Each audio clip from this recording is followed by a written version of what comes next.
বাংলাদেশে তো ভূমিকম্প হয় না, না টের পাইছেন? মাঝে মাঝে মাঝরাতে হয় না, নিজেই দৌড় দিব না, বাচ্চারা লইয়া দৌড় দিব, লুঙ্গি পইরা দৌড় দিব না, লুঙ্গি ছাড়া দৌড়াম। ভূমিকম্প হলে কাঁপাকাঁপি শুরু হয়ে যায়। 20 তলা 30 তলা দামি দামি বিল্ডিং গুলোর ফ্ল্যাটের ভেতরে যারা থাকে, ভূমিকম্প হলে বাঁচার জন্য সব দেয় দৌড়। র্যাবের প্রধান দৌড়, পুলিশ প্রধান দৌড়। লাইভ ব্রডকাস্টিং হচ্ছিল, কি সরাসরি সম্প্রচার। যখন দেখা যাচ্ছে চেয়ার কাঁপতেছে, উপস্থাপক দৌড়, আর মেহমানরা বসে আছে মাইক নিয়ে। কিছুক্ষণ পরে আরো কাঁপাকাঁপি বেড়ে গেল, মেহমানও দৌড়। বাঁচার জন্য সব দৌড়। রব্বুল আলামিন বলেন, জামিনটারে সমান দেখে, কার্পেটিং দেখে মনে করো না তোমরা বেঁচে গিয়েছো।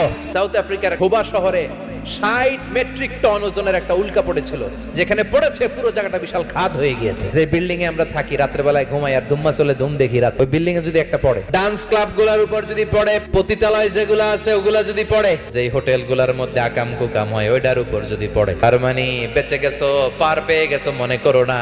নিচ দিয়েও আযাব আছে, উপর দিয়েও আযাব আছে। চিল্লায় বলেন ঠিক কিনা?